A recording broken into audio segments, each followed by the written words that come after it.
Sizni ham uyingizda tez-tez tok o'chib turadimi? Ya'ni svet o'chib turadimi? Agar shunday bo'lsa, svet o'chib turadigan bo'lsa, bu xonadonligimizga qanday ziyoni bor? Mavzu shu haqida va ichidagi mahsulotlarni qanday saqlab qolishimiz mumkin? Mavzu qiziq bo'lsa oxirigacha qoling. Men sizga video oxirida yechimini aytib o'taman.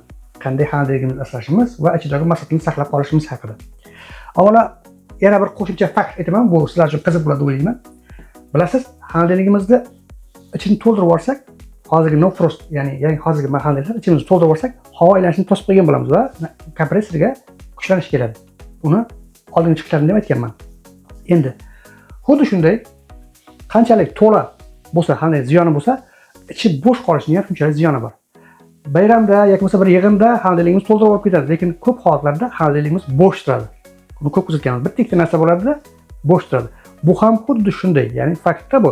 Bu ham qanchalik to'lqinchalik ziyoni bo'ladigan bo'lsa, xuddi shunchalik ziyoni bor, bo'sh turishini ham. Qaysi ma'noda men sizga tushuntiray. Ochgan paytimizda issiq havo kirib boradi. Havo o'zidan issiqlikni yaxshi oladi, ya'ni sovuq havo chiqib ketadi, issiq havo kiradi. Bu degani kompressor to'xtamasdan ishlaydi degani. Shunday ekan, buni yechimi bor, men sizga aytaman. Buni yechimi agar shunday bo'ladigan bo'lsa, ichi pustoy bo'ladigan bo'lsa, oddiy baklashkalarga suv qo'yishimiz. To'rtta mayli qancha havo aylanishini ta'minlab, ko'proq baklashkaga suv qo'yib qo'yishimiz. Bu suv o'ziga issiqlik tez olmaydi va joyingizni band qiladi, havo ham kamroq kiradi. Bu degani men sizga aytishim mumkinki, bo'sh turmasin xonadonligingiz, doim tursin, me'yorida turgani ma'qul. Endi mavzuga qaytamiz. Agar siz tok o'tsa, avvalo tok o'chdimi? Sug'uring, unutmang, sug'urib qo'ying. Nimaga? Agar tok o'ynab tursa, yana yoqib kelib tursa, bu yerda volt o'ynaydi, tok o'ynaydi, kuchlanish o'ynaydi-da, buni kompressoriga, keyin buni miyasiga, ya'ni platasiga ziyoni bor, kuydirish mumkin. Shunday ekan, unda o'sha holatda sug'urib qo'ying, darhol borib sug'urib qo'ying. Tok kelganiga ishonch hosil qilgandan keyin 5 minutdan keyin yoqing. Bu bilan xonadoningizning umrini uzoq qilgan bo'lasiz. Keyin buni ikkinchi yechimi, buni skachkani o'sha tok o'ynashini yechimi men sizga oddiy qilib tushuntiraman, oldingi chiqishlardan aytganman. Oddiy relay напряжение. Hozir buni ko'plar ustalarimiz biladi bu narsani, ko'p xonadonlar bilmaydi shunday. Relay напряжение, ya'ni kuchlanish releysi deyiladi. Bu aqlli rozetka, buni ham turlari juda ham ko'payib ketdi.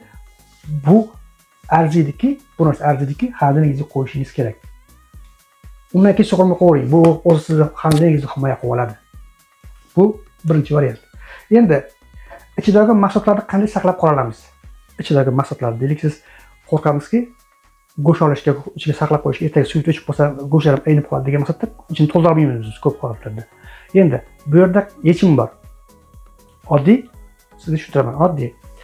Yechimi shundayki, mana baklashkada suv, marzelnik muzlatib turib suv to'shgan paytda muzni bu yoqqa tepaga qo'yishimiz, bu ham mahsulotimizni, masalan, o'zi suv to'shgan paytda 5 soatgacha mahsulot yaxshi saqlab qoladigan bo'lsa, biz muz saqlasak 10 soatgacha turadi. Muz aytmasdan yaxshi holatda turadi. Muz o'zidan muz chiqaradi, sovuq chiqaradi. Endi yana bir ham yechim bor.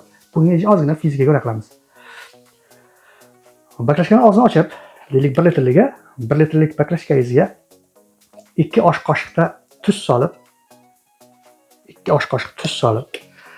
deylik, eritib olib, morozelnikka qo'ysangiz, endi siz nechta 4 ta, 5 ta, 6 ta qilib qo'yishingiz mumkin morozelnikka. Suv o'chib turadigan bo'lsa-da, eritib turadigan bo'lsa, bu muz, masalan, suvimiz bilasiz 0 gradusda, 0,1 gradusda muzlaydi. Tuz esa 10 gradusda muzlaydi. Bu degani muzlash qanchalik uzoq bo'lsa, uni qilishi, ya'ni buni erishi ham juda ham qiyin, ya'ni erimaydi. Nima uchun yo'llarga ko'rsatgansiz, yo'llarga tuz sepishadi, to'g'rimi? Shu saqlanmaslik uchun, muzlamaslik uchun. Muzlatmaydi. Demak, bu uncha-muncha agar siz 3 qoshiq, 4 qoshiq solayotgan bo'lsangiz, bu 10 gradusda emas, 20 gradusda ham muzlash qiyin bo'ladi. Shunday ekan, bu eng yaxshi yechim oddiy baklashkaga tuz solib, mazillikka qo'yish. Va sizda nima maqsadingiz bor? Balig'ingiz bor, nima bo'lsa, yaxshi saqlay oladi. Muz ketmaydi. 1 sutka, 1,5 sutka, 2 sutkagacha ko'p ochib yopmasangiz, bu xonadonligingiz yaxshi saqlaydi degani. To'g'ri, buni ko'p ochmaslik kerak. Sразу yopish kerak, kam ochish kerak. Agar bu roligim bilan foydali, sizga foydasi ozgina bo'lsa ham foydasi tekkan bo'lsa, like va podpiska bosing. Shunday qiziqarli faktlar bilan, qiziqarli ma'lumotlar bilan chiqtiraman. E'tiborlar uchun rahmat. Sog' bo'lasizlar.